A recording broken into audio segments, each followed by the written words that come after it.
Hi friends, അപ്പോൾ നമ്മൾ ഉന്നക്കായക്ക് ശേഷം ബ്രെഡ് കൊണ്ടുള്ള ഒരു പലഹാരമാണ് കേട്ടോ തയ്യാറാക്കുന്നത്. ഞാൻ ആദ്യമായിട്ടാണ് ഇത് തയ്യാറാക്കുന്നത്. അപ്പോൾ എനിക്ക് നല്ല ഇഷ്ടം തോന്നി. അപ്പോൾ നിങ്ങളും ഉണ്ടാക്കി നോക്ക് കേട്ടോ. അപ്പോൾ നമുക്കിത് എന്ത് ചെയ്യാം, ആദ്യം ബ്രെഡ് പൊടിച്ചെടുക്കണം. അപ്പോൾ ബ്രെഡ് ചെറിയ കഷ്ണങ്ങളാക്കിയിട്ട് മിക്സിയുടെ ജാറിലിട്ടിട്ട് നമുക്ക് പൊടിച്ചെടുക്കാം. വീഡിയോ കാണുന്നതോടൊപ്പം സബ്സ്ക്രൈബ് ചെയ്യാൻ മറക്കരുത് കേട്ടോ. അപ്പോൾ നമുക്കിവിടെ ബ്രെഡ് പൊടിഞ്ഞ് കിട്ടിയിട്ടുണ്ട്. ഇനി നമുക്ക് എല്ലില്ലാത്ത കഷ്ണങ്ങൾ, ഇറച്ചി കഷ്ണങ്ങൾ, ഞാൻ ചിക്കനാട്ടോ എടുത്തിട്ടുള്ളത്, അതെന്ത് ചെയ്യാം, ബ്രെഡ് പൊടിക്ക് ഇട്ട് കൊടുക്കുക.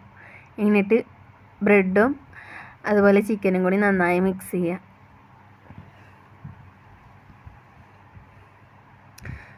അപ്പോൾ നമ്മുടെ ബ്രെഡും ചിക്കനും ഇതാ ഇവിടെ മിക്സായി വന്നിട്ടുണ്ട്.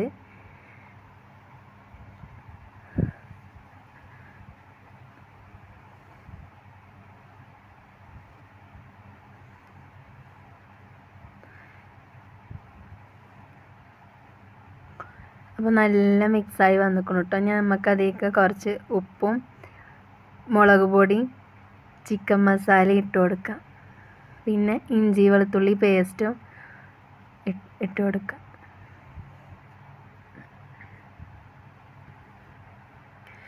ഇനി നമ്മളൊരു പാത്രം എടുത്തിട്ട് അതിലേക്ക് എണ്ണ തടവി കൊടുക്കണം.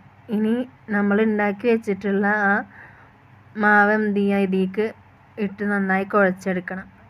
അപ്പോൾ മാവ് ഇട്ട് കഴിഞ്ഞാൽ പാത്രത്തിൽ ഒട്ടിപ്പിടിക്കാതിരിക്കാൻ വേണ്ടിയിട്ടാണ് തോന്നുന്നു എണ്ണ ഒഴിച്ച് കൊടുക്കണം.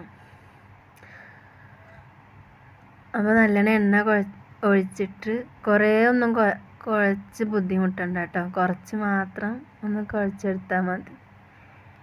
എല്ലാം കൂടി ഒന്ന് മിക്സ് ആവാൻ വേണ്ടിയിട്ടേക്കാരം കുഴക്കണത്. എന്ത് ചെയ്യുക, അതിൽ പാത്രത്തിൽ നന്നായി പരത്തി വെക്കാം.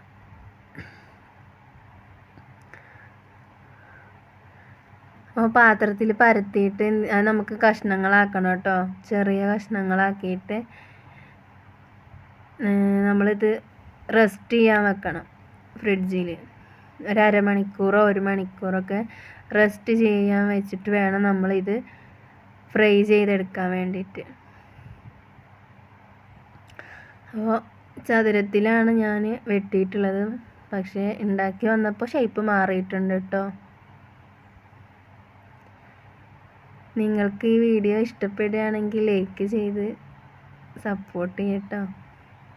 അപ്പോൾ നമുക്ക് എന്ത് ചെയ്യാം, ഇത് ഫ്രിഡ്ജിൽ വെക്കാം, ഫ്രീസറിൽ വെച്ചിട്ട് റെസ്റ്റ് ചെയ്തെടുക്കാം കേട്ടോ. അപ്പോൾ ഞാൻ റെസ്റ്റ് ചെയ്യലൊക്കെ കഴിഞ്ഞിട്ട് എടുത്തിട്ടുണ്ട്. ഈ ഷേപ്പിലേക്ക് എത്തിയിട്ടുണ്ട് കേട്ടോ. ഇനി നമുക്കിത് പൊരിച്ചെടുക്കാം. അതിന് വേണ്ടിയിട്ട് ബ്രെഡ് പൊടിയും അതുപോലെ 2 കോഴിമുട്ടയും ആവശ്യമായിട്ടുണ്ട്. ഞാൻ 2 കോഴിമുട്ടയാണ് എടുത്തിട്ടുള്ളത്.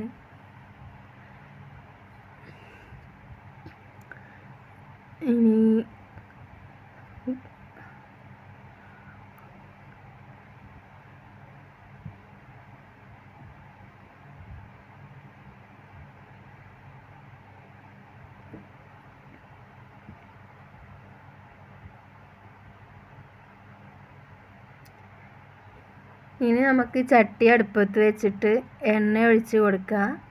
എണ്ണ ചൂടാവുമ്പോൾ നമുക്ക് നമ്മുടെ സ്നാക്കിനെ പൊരിച്ചെടുക്കാം. അപ്പോൾ ഞാൻ മുട്ടയിൽ ഇതാക്കിയിട്ട് ബ്രെഡ് പൊടിയിൽ മിക്സ് ചെയ്തിട്ട് വേണം പൊരിച്ചെടുക്കാൻ. അപ്പം അങ്ങനെ നമുക്ക് ഓരോന്നായിട്ട് എന്ത് ചെയ്യാം, പൊരിക്കാം കേട്ടോ.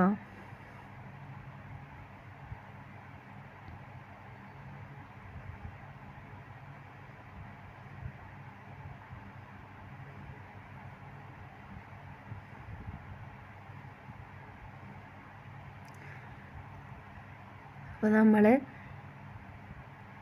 ഒരു വശം ഫ്രൈ ആയി വരുമ്പോൾ മറ്റേ പുറം തിരിച്ചിട്ട് കൊടുക്കാം. ഗ്യാസ് തീ കുറച്ച് വെക്കുന്നതായിരിക്കും നല്ലത്. കാരണം ബ്രെഡ് പൊടി പെട്ടെന്ന് കരിഞ്ഞു പോവുമല്ലോ. അപ്പോൾ ഇതാണ് നമ്മുടെ ഫൈനൽ ലുക്ക്. എല്ലാവർക്കും ഇഷ്ടാവും ഇത്. എന്തായാലും തയ്യാറാക്കിയിട്ട് നിങ്ങളെല്ലാവരും ഫീഡ്ബാക്ക് അറിയിക്കട്ടെ.